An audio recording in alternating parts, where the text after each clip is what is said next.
जिससे पापन का ये हाल किया है। भैया भैया देख कितने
झारखंड की पुलिस बुलाए।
जाने वो हम।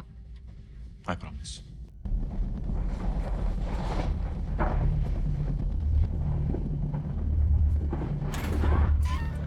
अगर रहे I need to go. बता फौजियों के साथ कौन था? हमको कैसे पता? ओ जल्दी बोल। कबाब बता।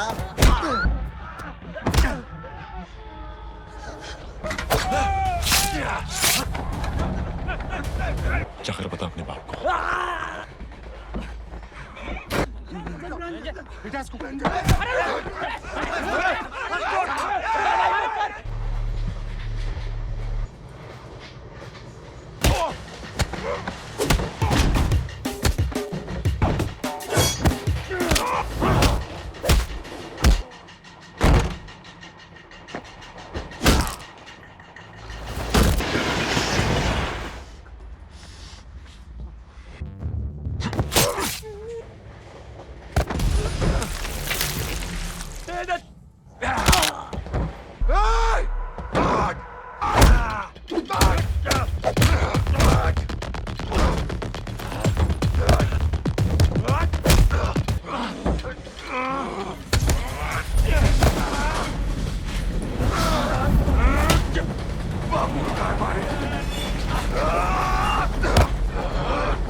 गूगल मैप का नक्शा बना दूंगा।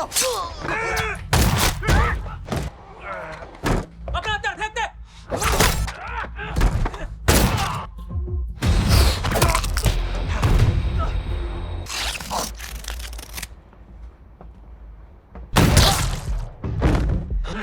पकड़ो साला।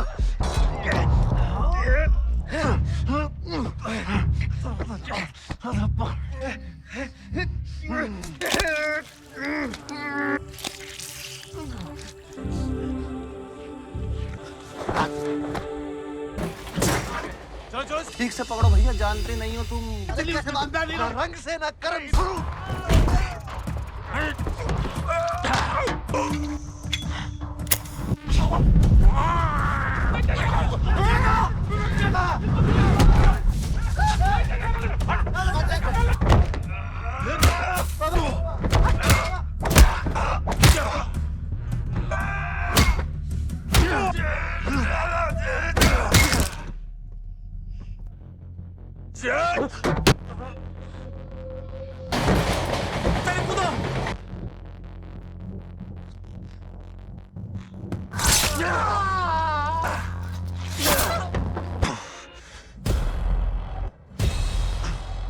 पुलिस को मार दिया हमारे खानदान के।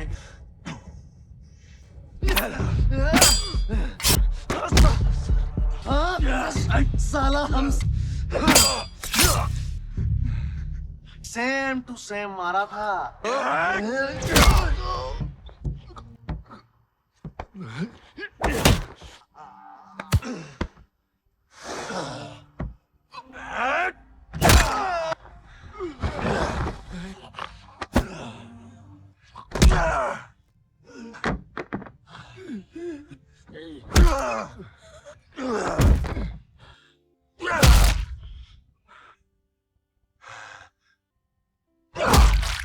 Hey guys, today we're diving headfirst into the adrenaline pumping, bone crunching, and surprisingly heartfelt world of Kill from 2023. This isn't your grandma's quiet train ride. Trust me. We meet Amrit, a commando, and Tulika, the love of his life. Their romance is beautiful but complicated, mostly because Tulika's super rich. Super strict dad isn't exactly thrilled with Amrit, so like any good star-crossed lovers in a Bollywood desk setup, they decide to elope, pinning all their hopes on a train journey. What could possibly go wrong? I put a lot of work into these, so if you like what you see, a like and a subscribe is always appreciated. No worries if not. Our intrepid lovers, Amrit and Tulika, board the train, a literal escape vehicle for their forbidden romance. The train carriage is a microcosm of Indian society. Families traveling, students chatting, and a general hum of everyday life.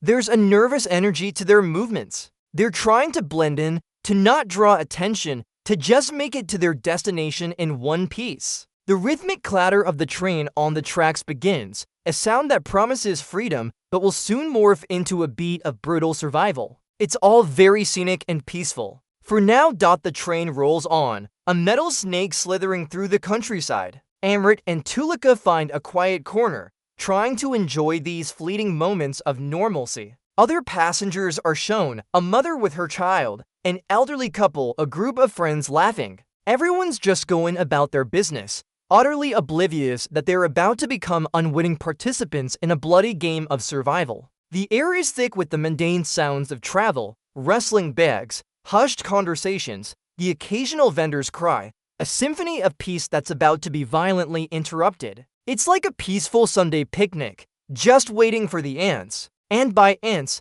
I mean heavily armed goons.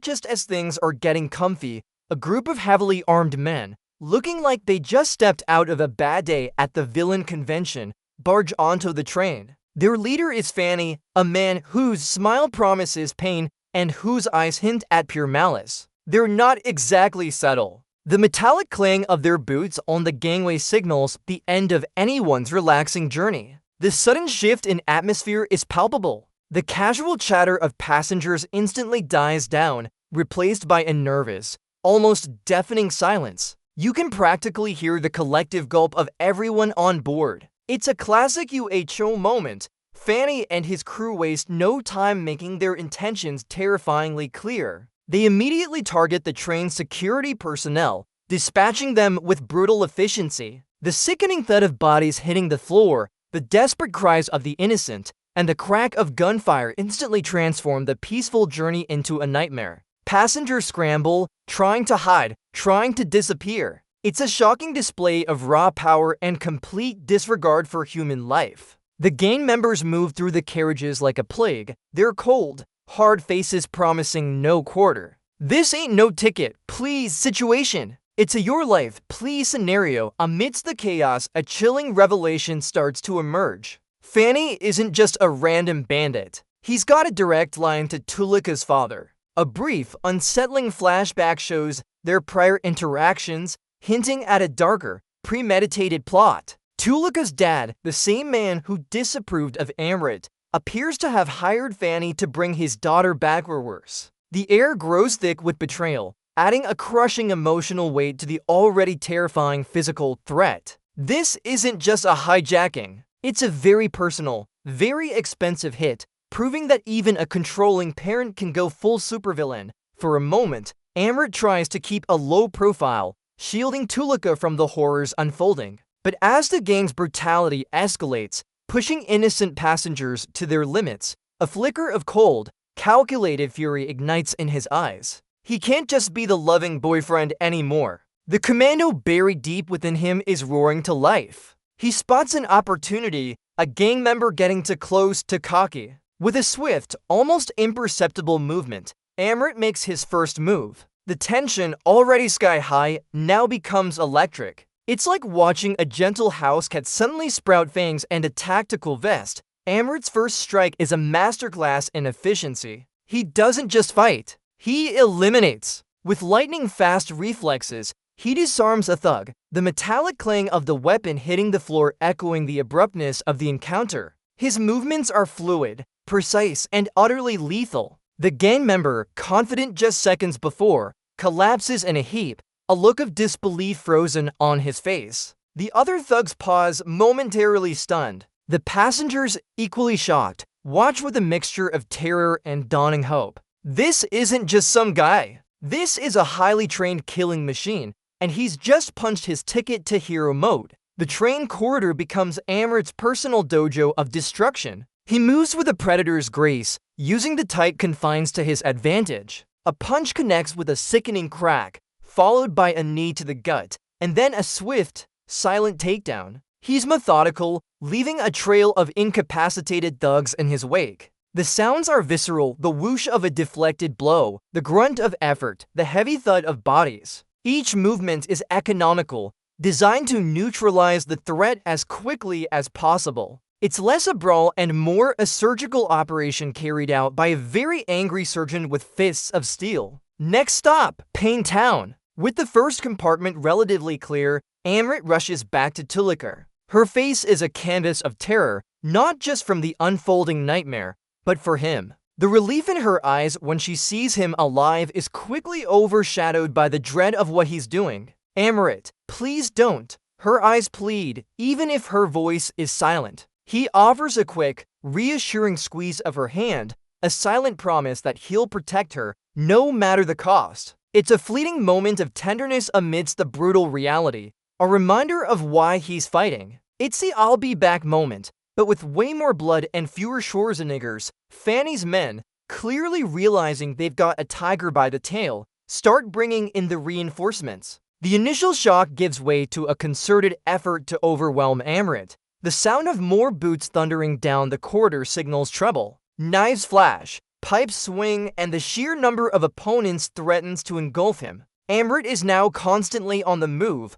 ducking, weaving, and countering blows from multiple directions. The metallic clang of weapons colliding, the strained grunts of effort, and the splattering sounds of impact fill the air. Our hero is getting a workout that would make a CrossFit instructor weep. With professional weapons in short supply, Amrit turns the train itself into his arsenal. A loose pipe becomes a formidable blunt instrument, swinging with deadly precision. He smashes heads against windows, uses the narrow doorways to funnel attackers, and even dislodges a seat to create a makeshift shield. The creaking and groaning of the train's structure become part of the fight's brutal symphony. It's like MacGyver decided to go full John Wick on a locomotive. Who needs a fancy sword when you have, well, a train? Amidst Amrit's valiant efforts, the grim reality of the hijacking hits hard. A brave, perhaps foolish, passenger attempts to intervene or make a run for it. The outcome is swift and horrifying. The chilling sound of a blade slicing through flesh, followed by a gurgle, silences any thought of resistance. It's a stark, brutal reminder that Amrit can't save everyone. The collective gasp of the remaining passengers, the look of sheer terror on their faces, reinforces the gravity of their predicament. It's a moment that rips through the action, leaving a cold, hollow ache. Just in case you forgot this was a movie about kill, having secured one carriage, Amrit isn't content to wait. He knows the threat persists throughout the train. With a grunt of effort, he forces open the heavy connecting door, the metallic screech a defiant battle cry. The next carriage looms before him, a dark unknown, undoubtedly teeming with more of Fanny's goons. He takes a moment, his breath coming in ragged gasps, but his resolve is iron. He strides into the next section, ready for the next wave, the next impossible fight. It's like progressing to the next level in a video game, but instead of extra lives, you just get more bruises. The kitchen car becomes a whirlwind of culinary chaos and combat. Amrit finds himself surrounded by blenders, pots, and an alarming number of sharp knives. He ducks under a swinging cleaver, the whoosh of air past his ear a stark warning. With a swift move, he grabs a frying pan, using it to deflect blows and then slam it with a satisfying clang into a thug's face. Boiling water, spilled food, and the clatter of dropped utensils add to the sensory overload. It's a brutal ballet of kitchenware, proving that when you're desperate, even a ladle can be a weapon. Just don't ask for a 5-star meal here. The battle spills into the most claustrophobic of spaces, a train bathroom. Here, every inch counts. Amrit is trapped with a burly thug, and it's a brutal, up-close grapple. The metallic screech of the door as they slam into it, the dull thud of bodies against the porcelain sink, and the muffled grunts of effort create an incredibly tense scene. There's no room for fancy moves, just raw, desperate power. Amrit uses his elbows, knees, and even the toilet bowl as a leverage point. It's a primal fight for dominance in a space designed for, well, other primal activities. Probably the worst place to lose a fight. Hygienically speaking, back in his command center, Fanny is seething. Reports keep coming in, each one detailing more of his men taken down by this one commando no one saw coming. He smashes a phone against a wall, the sound of splintering plastic echoing his rage. His initial arrogance is slowly being chipped away by Amrit's relentless resistance. The idea of a mere boyfriend thwarting his elaborate, high-stakes plan is an insult. He barks orders, his voice laced with venom, demanding that Amrit be brought to him, dead or alive. Preferably dead, very, very dead. This isn't just about the girl anymore. It's personal. Amrit steps into a gauntlet of gleaming steel. A group of Fanny's most vicious men, all armed with an array of wickedly sharp knives, block his path. The air crackles with tension as they close in, the metallic glint of the blades a chilling sight. Amrit moves like a dancer of death, parrying, deflecting, and using the narrow space to restrict their movements. He grabs a wrist, twists, and the knife clatters to the floor. The whoosh of a blade missing by an inch, the sickening squelch of impact as he uses the bladed hand against its owner. It's a terrifying dance, and Amrit leads with brutal grace. Just imagine the insurance claims for this commute. The relentless fighting is taking its toll. A close-up reveals blood smeared across Amrit's face, a nasty cut above his eye, and the ragged tears in his clothes. His breathing is heavy, each gasp a testament to the immense physical strain. Every movement is tinged with pain, but his eyes, though bloodshot and weary, still burn with an unyielding defiance. He's battered, bruised, and probably running on fumes and pure adrenaline, but there's no quit in him. It's a powerful reminder that he's not a superhero. He's just a man pushed to his absolute limits, fighting for the woman he loves. and probably wishing he'd packed an extra first aid kit.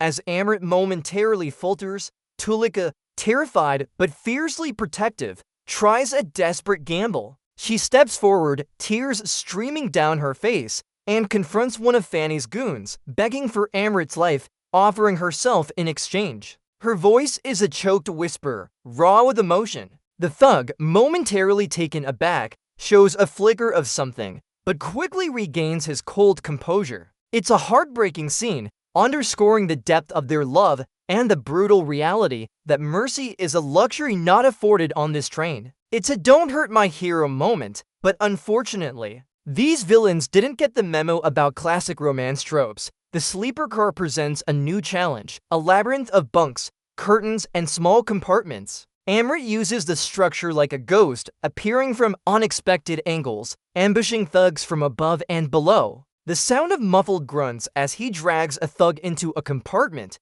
followed by a sickening thud, creates a sense of dread for the remaining gang members. It's a cat and mouse game in a very confined space, with Amrit being the deadliest mouse you've ever seen. The rhythmic sway of the train adds an extra layer of difficulty, making every move a calculated risk. Who knew bunk beds could be so dangerous? Just when you thought Amrit couldn't possibly face anything tougher, Fanny rolls out the big guns, his elite personal guards. These aren't your average street thugs. These are disciplined, highly trained killers, each one looking like they could bench press a small car. They move with an almost military precision, their weapons held expertly, their eyes cold and focused. The metallic click of their upgraded firearms and the low, guttural commands exchanged between them signal that Amrit is about to face his toughest challenge yet. It's like going from fighting level 1 goblins to a level 50 dragon. Without a save point, Amrit goes toe-to-toe with one of Fanny's elites. And it's a brutal symphony of fists, feet, and pure willpower. The clash of their trained bodies, the sharp crack of bone on bone, and the grunts of effort echo through the carriage. This isn't a quick takedown. It's a dance of death between two highly skilled combatants. Amrit takes as good as he gives, his defensive blocks punctuated by savage counterattacks. The impact of a well-placed punch is felt through the screen, a sickening thud that makes you wince. Every move is calculated, every strike powerful, pushing both men to their absolute physical limits. The sheer dedication to violence in this movie is commendable. Wounded, bleeding, and utterly exhausted, Amrit becomes a force of nature driven by sheer will. He pushes past the last remaining resistance, his vision blurring, his movements powered by an almost supernatural resolve. Each step is a struggle, but he does not falter. The train carriage is now a graveyard of Fanny's fallen men,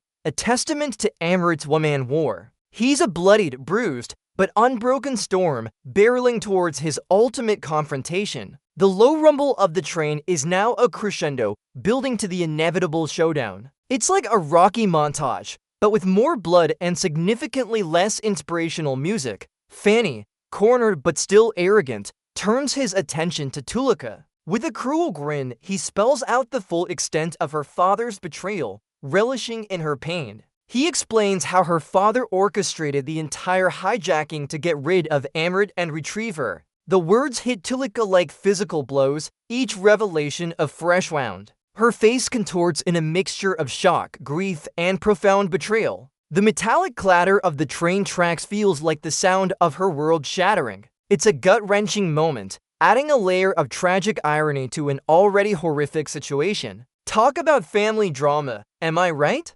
Finally, the moment we've all been waiting for. Amrit versus Fanny. The two men face off, their eyes locked in a stare of pure hatred. The fight is immediate, savage, and without quarter. Fanny, unlike his goons, is a formidable opponent, matching Amrit's ferocity with his own twisted strength. Punches rain down, kicks connect with sickening thuds, and both men absorb incredible punishment. The clang of metal, the strained grunts, and the desperate gasps for air fill the space. It's a battle of wills, skill, and sheer endurance, with the fate of Tulika and possibly the remaining passengers hanging in the balance. This is where all the pain, all the sacrifice, comes to a head. Winner gets bragging rights and, hopefully, a very long nap. As Amrit and Fanny tear each other apart inside, the train itself is struggling. External shots show the speeding locomotive, battered and bruised, sparks flying from the wheels as it careens down the tracks.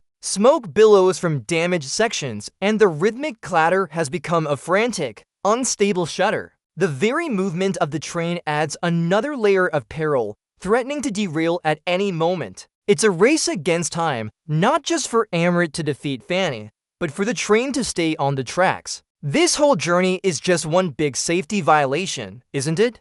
Just when it seems Fanny might gain the upper hand, Amrit, fueled by a primal roar of defiance and the image of Tulika's terrified face, finds an almost supernatural burst of strength. He parries Fanny's attack, his body screaming in protest, and unleashes a furious flurry of blows. The crack of his fist connecting with Fanny's jaw is deafening, followed by another and another. Fanny stumbles, his cocky grin replaced by a look of shock and pain. With a final, desperate surge, Amrit delivers a brutal, decisive blow that sends Fanny crashing down, defeated. The fight ends not with a whimper, but with a satisfying, visceral thud. Victory at a very, very high cost. The fight over. The train's violent symphony replaced by the screech of brakes and a final, shuddering halt. Amrit, his body a map of pain and exhaustion, collapses near Tulika. His chest heaves, each breath a painful struggle.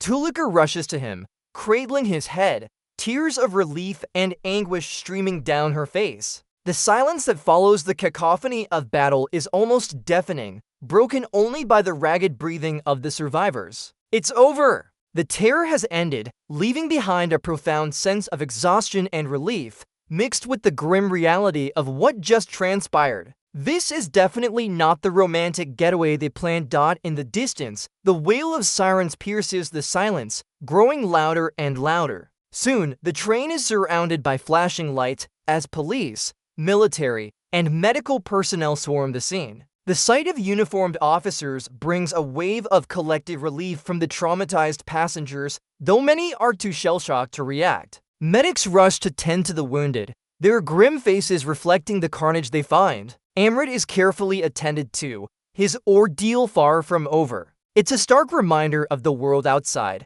a world that was blissfully unaware of the horror unfolding within those metal carriages. Just another Tuesday commute, really.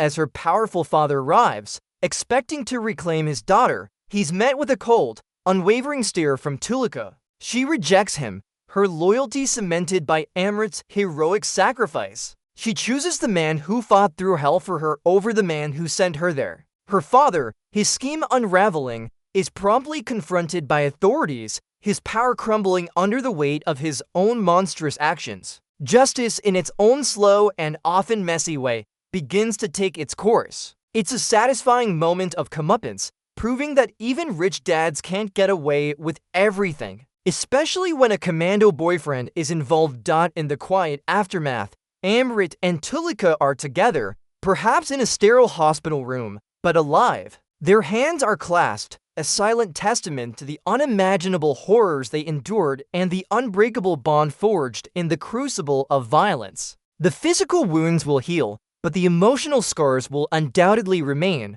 a permanent reminder of the day they faced death and chose to live. Their future is uncertain, but it's a future they will face together, stronger and more determined than ever. Kill isn't just about the brutal action. It's a raw, visceral exploration of love, sacrifice, and the human will to survive against impossible odds. It reminds us that even in the darkest moments, the flicker of hope and the power of connection can endure. It's a testament to the strength found in protecting what truly matters, and a stark, unforgettable journey that challenges us to consider what we would do when pushed to the absolute limit. What an insane ride! If you made it this far, thank you for watching, and I hope you enjoyed this recap as much as Amrit enjoyed, well, dispatching those bad guys. See you next time! Today, we're diving headfirst into the adrenaline-pumping, bone-crunching, and surprisingly heartfelt world of Kill from 2023. This isn't your grandma's cozy train ride, folks. This is a full-throttle, no-holds-barred action flick that asks, What if the raid happened on a moving locomotive? Get ready for a wild journey where love, loyalty, and sheer, unadulterated brutality collide at high speed. I put a lot of work into these, so if you like what you see, a like and a subscribe is always appreciated. No worries if not. So let's buckle up and see how this all goes off the rails. Literally, our story kicks off with Amrit, a commando, deeply in love with Tulika. Their romance is the kind that makes rom-coms look like documentaries, full of stolen glances and heartfelt promises. But their idyllic bubble bursts with the metallic clang of fate when Tulika's father, a powerful man with traditional values, arranges her marriage to another. The news hits Amrit like a freight train, ironically foreshadowing much of the film's setting. He's faced with a classic dilemma: let his love go, or become a hero straight out of a Bollywood epic. Guess which one he chooses? Spoiler alert, the movie's cold kill, not contemplative regret. Driven by a love that clearly defies all logic, Amrit decides to intercept Tulika on the Delhi-bound train. Because, you know, what's a little grand gesture when love is on the line? He's not alone though. His loyal commando brother-in-arms, Siddharth, joins him. Siddharth is that friend who'll follow you into any crazy scheme, even if it involves crashing an arranged marriage, because that's what true friendship looks like in the action movie universe. They manage to board the train just as it's pulling away, a frantic dash that makes you wonder why they didn't just buy tickets in advance. The rhythmic chugging of the train is supposed to be soothing, but for Amrit, it's a ticking clock, each click echoing his racing heart. He's searching for Tulika, navigating the bustling compartments, each face a potential obstacle or a brief moment of distraction.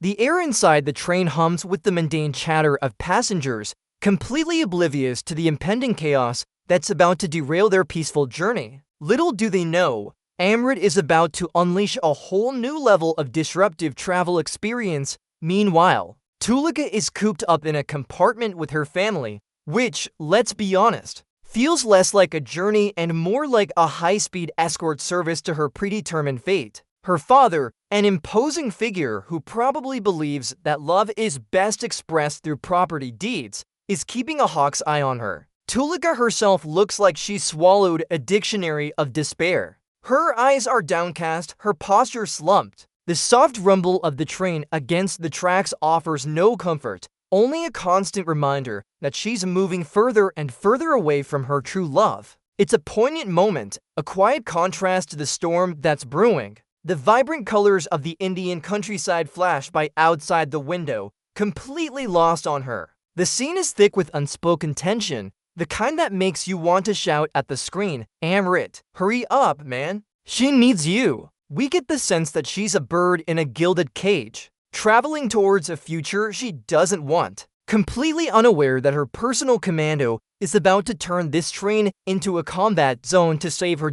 Just as Amrit and Siddharth are making their way through the train, a sudden, jarring screech of brakes slices through the air, followed by the chilling crack of gunfire. This isn't just a robbery, folks. This is a full-blown hostile takeover. A ruthless gang, led by the utterly deranged and intimidating Fanny, storms the train. Fanny is the kind of villain who makes a villain support group seem like a good idea. He's just that bad. His entrance is less hello and more prepared to be terrified. The suddenness of the attack sends a wave of panic crashing through the compartments. Screams erupt, a cacophony of fear and confusion. Passengers dive under seats, desperately seeking any meager cover from the spray of bullets. The metallic clatter of dropped items mixes with the shouts of the thugs. The initial moments are pure pandemonium, a visceral assault on the senses. Fanny and his men are not just after valuables. They're after something specific, something big, and they're willing to paint the train red to get it. This is where our little love story suddenly gets an explosive upgrade. From a romantic drama to a full-on, high-octane survival thriller. Amrit and Siddharth are caught off guard, forced to duck for cover like everyone else. But their commando instincts kick in, overriding the initial shock. They watch, assessing the situation, their minds racing through tactical options. It's like watching a chess game, but with more bullets and significantly higher stakes. They realize this isn't just some petty theft. These guys mean business, the kind of business that ends with toe tags. The sound of a thug roughly manhandling a woman near them is the final straw. With a guttural roar, Amrit sheds his civilian disguise. The snap of his first punch landing is sickeningly audible, followed by a grunt of pain from the thug. He moves with a terrifying precision, a blur of fists and feet,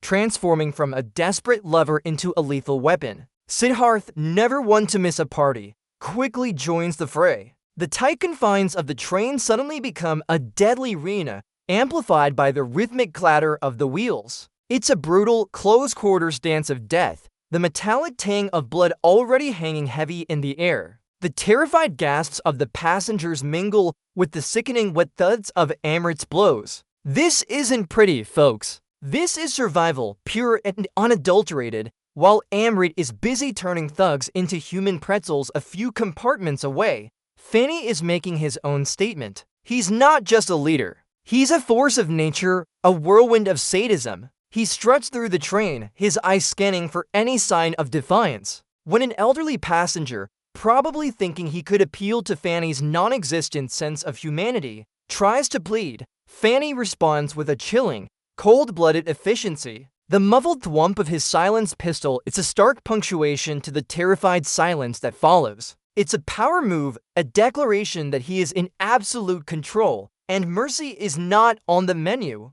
The smell of fear becomes almost tangible, mixing with the acrid scent of gunpowder. This moment solidifies Fanny as a truly terrifying antagonist, not just some run-of-the-mill bad guy. He's strategic, brutal, and completely unhinged, making him the perfect foil for our reluctant hero. The horrified whimpers of the remaining passengers underscore the absolute dread that has now engulfed the train. It's a stark reminder that Amrit isn't just fighting thugs. He's fighting a psychopathic force of evil, as Amrit continues his bloody sweep, moving compartment by compartment. He encounters more than just Tulika's family. He finds groups of terrified passengers, including small children, huddled together, their eyes wide with fear. The situation quickly shifts from a personal rescue mission to a broader protective detail. He can't just save his girl. He has to become the protector of the innocent. It's a classic action movie trope,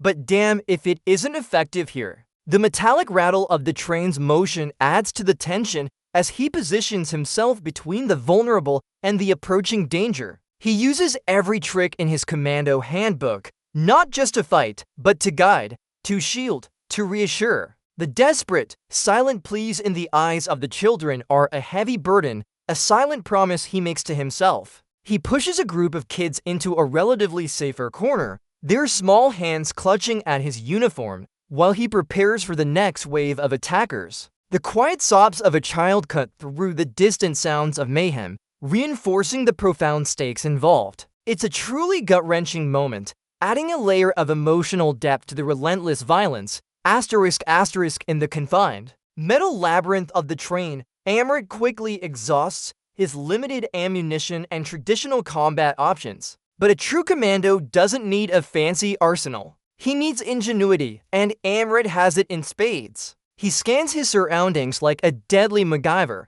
his eyes quickly identifying potential tools of destruction in the most mundane objects. A broken seat becomes a blunt instrument, its jagged edges making a nasty impact. The metallic clang and splintering sounds are cringe-worthy. A fire extinguisher isn't just for fires. It's a concussive weapon, spitting foam and knocking thugs off their feet with a loud hiss and thud. He even uses the train itself, slamming thugs against metal walls with a bone-jarring crunch, leveraging the momentum of the moving carriage to his advantage. The sheer brutality of his improvisation is astounding, showing the depths of his desperation and skill. Every strike is a fight for survival, the sounds of his impacts echoing down the narrow corridor. He's not just fighting. He's a human wrecking ball, turning the train's interior into a graveyard for Fanny's goons. It's a masterclass in making do with what you've got when the chips are definitely down and stacked against you. While Amrit pushes forward, Siddharth is not just a sidekick. He's a formidable force in his own right. He finds himself in a desperate rearguard action, holding off a fresh wave of thugs in a narrow corridor. The tight space restricts movement, turning the fight into a brutal, claustrophobic brawl. The sounds of punches connecting with flesh are sickeningly loud, punctuated by grunts of effort and pain. Siddharth, already sporting a few nasty cuts, refuses to yield. He fights with a feral intensity, his loyalty to Amrit and the innocent passengers fueling his every blow. He parries a knife strike with a quick movement, the blade scraping against the metal wall with a harsh scream. He's a shield, a wall of pure defiance against overwhelming odds. The rapid succession of his strikes and blocks creates a percussive rhythm of violence. It's a testament to their commando training, a bond forged in fire, that even when separated,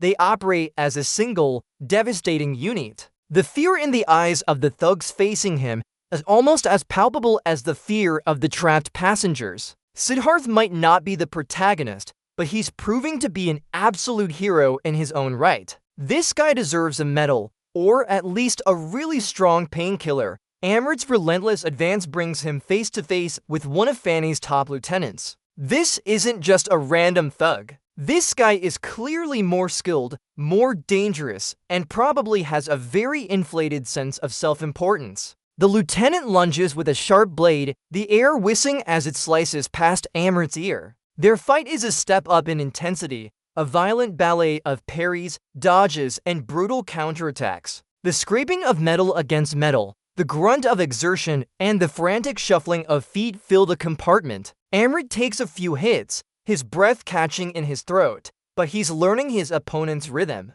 He sees an opening, a slight hesitation after a missed swing, and capitalizes on it with a brutal, calculating force. The sickening crack of bone is unmistakable as Amrit delivers a decisive blow, ending the lieutenant's reign of terror with chilling efficiency. The thug collapses with a heavy thud, his weapon clattering uselessly to the floor. Amrit pauses, a momentary grimace of pain crossing his face, his chest heaving, before pushing on. This victory is a significant one, a clear message to Fanny that his operation is crumbling. One bone at a time.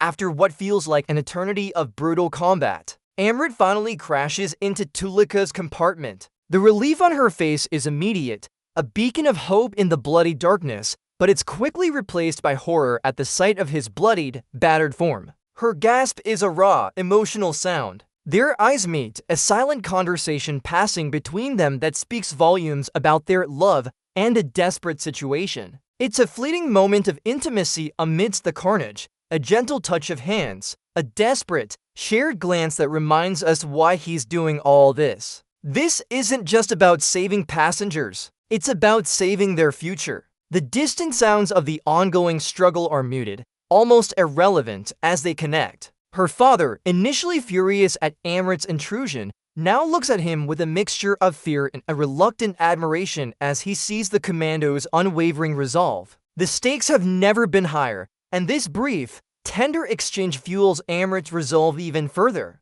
It's a powerful emotional anchor in a sea of relentless violence. Just for a second, the clatter of the train almost sounds like a heartbeat, rather than a death knell. Knowing that Fanny won't give up, Amrit quickly works to secure the compartment. With the help of the terrified but now somewhat trusting passengers, they barricade the doors with seats and luggage, creating a makeshift fortress. The scraping sounds of furniture being dragged across the floor are tense and urgent. Everyone holds their breath, straining to hear any sounds from outside. The low hum of the train and the distant, muffled shouts are the only indications of the continuing nightmare. Amrit, despite his wounds, remains a stoic figure of leadership, reassuring Tulika with a quiet strength. The children, now clinging to their parents, cast fearful glances at Amrit, seeing him as their only hope. The waiting is almost worse than the fighting, a psychological torment as they anticipate the next wave of aggression. You can almost feel the collective pulse of the trapped passengers, each beat a silent prayer. This brief lull is deceptive. It's the eye of the storm, a moment to catch breath before the final, cataclysmic showdown. Even a seasoned commando like Amrit knows that barricades only buy time, they don't solve problems. Predictably, Fanny isn't one for subtle hints. Enraged by the unexpected resistance, he leads his remaining, most vicious thugs in a frontal assault on Amrit's makeshift fortress. The heavy crash of their initial blows against the barricaded door sends splinters flying and shivers down everyone's spines. Fanny isn't just smashing, he's dismantling, methodically tearing through their defenses with a grim determination. The sounds of metal groaning and wood splintering are amplified, each strike a hammer blow to the passenger's hope. He's yelling orders, his voice raw with fury, pushing his men to their absolute limit. The fight quickly turns into a desperate struggle at the doorway, with Amrit and Siddharth holding the line, fighting hand-to-hand against a relentless wave of attackers. The metallic clang of a pipe against a chair, the wet thud of a fist, and the ragged breaths of the fighters blend into a symphony of violence. Fanny, with a wild glint in his eye, seems to revel in the carnage, clearly enjoying his role as the architect of terror. It's a true test of Amrit's strength, skill, and sheer will to survive, because Fanny has decided, quite unequivocally, that this train is going to be Amrit's final stop. The fight reaches a desperate peak. A thug with a manic grin pulls the pin on a grenade, threatening to end everything. The metallic click of the pin being released echoes like a death knell. Without a moment's hesitation, seeing the danger to Amrit and the terrified passengers, Siddharth makes the ultimate sacrifice. With a primal roar of defiance, he lunges, tackling the thug, pulling him and the live grenade away from the huddled group. The explosion is deafening, a concussive blast that rattles the entire train carriage, followed by the sickening sounds of crumbling metal and shattered glass. A cloud of smoke and debris fills the air. Amrit is momentarily stunned, the grief and shock hitting him like a physical blow. The loss of his brother-in-arms ignites a cold, hard fury within him, transforming his earlier determination into an unyielding, primal rage. Siddharth's sacrifice isn't just a plot device. It's a gut punch, a brutal reminder of the real human cost of this nightmare. He gave his life so others could live, a true hero in every sense of the word. Well, that's one way to make an exit, I suppose. If you're into pyrotechnics, Siddharth's sacrifice snaps something inside Amrit. The commando who was fighting for love and duty is replaced by a force of nature, driven by pure, unadulterated vengeance. His movements become sharper, his attacks even more devastating. The raw sounds of his blows now carry an almost animalistic fury. He moves through the train like a phantom, a blur of motion, dispatching thugs with a chilling efficiency. The crack of a bone, the dull thud of a body hitting the floor, the choked gasp of a dying man. These are the only sounds accompanying his relentless march. He's no longer just defending. He's hunting. His eyes, once full of desperation, now burn with a cold, terrifying resolve. The remaining thugs, initially confident, begin to show genuine fear as Amrit cuts through their ranks. They realize they're not fighting a man anymore. They're fighting an avenging angel or perhaps a demon. The metallic clang of weapons meeting flesh, the guttural screams of pain, and Amrit's heavy, ragged breathing form a horrifying soundtrack. This is Amrit at his most primal, a one-man army fueled by grief and rage, utterly determined to make Fanny pay for every drop of blood spilled on that train. Let's just say the remaining bad guys are having a very, very bad day. Amrit's path of destruction eventually leads him to the train's engine room, a claustrophobic maze of gears, pipes, and searing heat. Waiting for him is another one of Fanny's top enforcers, a hulking brute who seems less like a man and more like a human tank. The fight here is raw, visceral, and amplified by the grinding, metallic roar of the engine. Every clang of machinery, every hiss of steam adds to the tension. Amrit slides on oil-slicked floors, using the environment to his advantage. He slams the thug into hot pipes, the sudden hiss of burning flesh making you wince. The metallic clang of his body hitting the heavy machinery resonates through the compartment. He dodges a heavy wrench swing, the whoosh of air almost brushing his face, and retaliates with a flurry of strikes, the impact sounding like a drum solo on a human punching bag. The tight space means no fancy acrobatics, just pure, brutal close-quarters combat. Amrit is battered, but his resolve is unbreakable. He eventually manages to use the train's own mechanics to gain the upper hand, delivering a final, brutal blow that sends the thug sprawling amidst the churning gears. The engine room, a place of power, becomes a place of death, further cementing Amrit's terrifying efficiency.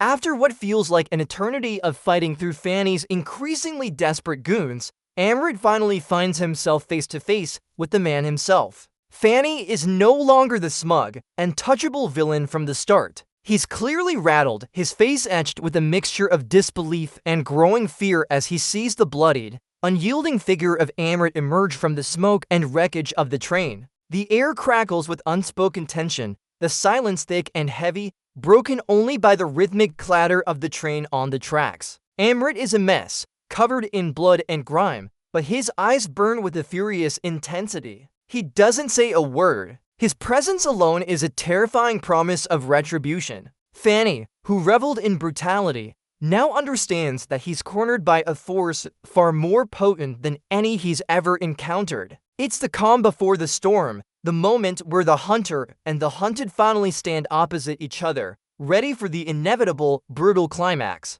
This is where all the pain, all the sacrifice, all the anger comes to a head. Someone's about to get a very personal train wreck experience, and here it is. Folks, the main event, the moment we've all been waiting for. Amrit versus Fanny, this isn't just a fight. It's a primal scream, a clash of ideologies between pure evil and righteous fury. They tear into each other with a ferocity that makes previous brawls look like polite debates. The sounds are raw, unedited, the sickening slap of flesh on flesh, the ragged gasps for air, the desperate grunts of pain. Fanny, though less skilled than Amrit, fights with a cornered animal's desperation, his attacks wild and brutal. He lands a few heavy blows, the impact making Amrit's teeth rattle, but Amrit absorbs them, fueled by the memory of Siddharth and the faces of the terrified passengers. They crash against walls, over seats, their bodies becoming weapons, each movement a desperate gamble. The rhythmic clack-clack of the train tracks serves as a relentless, unforgiving metronome to their dance of death. Blood is everywhere, a gruesome testament to the violence. Amrit uses every ounce of his training, every fiber of his being, to finally overpower Fanny. It's a grueling, exhausting, and utterly cathartic struggle, ending with a final, decisive blow that echoes the raw brutality of the entire movie. Fanny learns, rather painfully, that you don't mess with a commando in love. With Fanny finally neutralized, a strange, almost eerie silence descends upon the train, broken only by the heavy, ragged breathing of Amrit and the distant whimpers of the surviving passengers. The violent chaos gives way to a stunned quiet. Slowly, almost reverently, the train begins to decelerate, its brakes hissing softly until it eventually grinds to a complete stop. Outside, the flashing blue and red lights of emergency vehicles illuminate the landscape, a welcome sight after the darkness. The blare of distant sirens grows louder,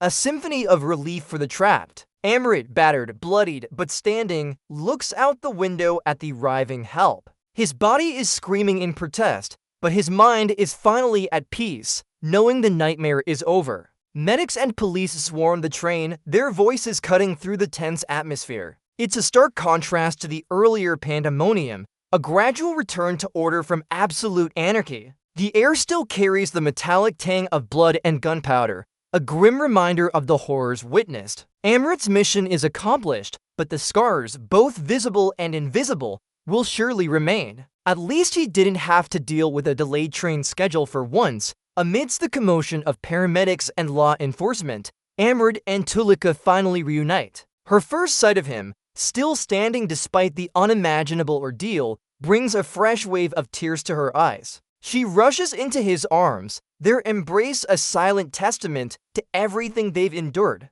The soft murmur of their voices, full of relief and love, is a stark contrast to the cacophony of the train's recent past. Tulika's father, witnessing Amrit's sacrifice and heroism firsthand, finally understands the depth of his daughter's love and the true character of the man who risked everything for her. The rigid lines of his face soften, a subtle nod of approval acknowledging Amrit as more than just a commando, but a true protector. It's a poignant moment of reconciliation and acceptance, where love, tested by fire, emerges victorious. The gentle sounds of their whispered words are almost drowned out by the shouts of the rescue workers, but their connection is undeniable. The future, once uncertain, now seems to stretch out before them, promising a chance at a life finally free from fear. It's the hopeful ending we all needed after that roller coaster of brutality. Even if Amrit probably needs a full body cast and a very long nap.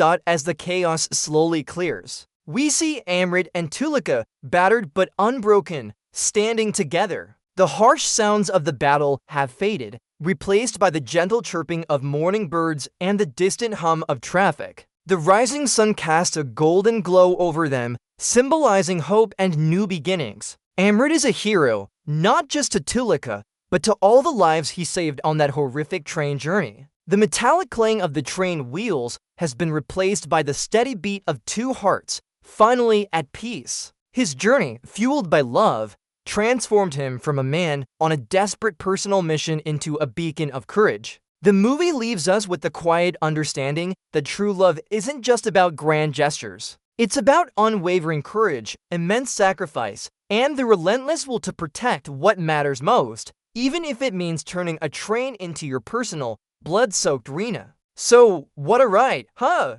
Kill isn't just an action movie. It's a visceral experience that reminds us of the power of love, the horror of unchecked violence, and the indomitable spirit of a commando who just wanted to save his girl. And that, my friends, is the intense, brutal, and surprisingly touching journey of Kill. This film isn't just about the sheer visceral action, though it delivers that in spades. It's a testament to the extraordinary lengths one will go for love, the courage that can be found in the most desperate situations, and the profound impact of a single individual's will against overwhelming odds. It reminds us that even in the darkest moments, hope and humanity can prevail. A truly gripping cinematic experience that leaves you breathless and perhaps a little more grateful for uneventful train rides. Thank you for joining me on this wild recap. Stay safe, stay awesome, and I'll catch you in the next one.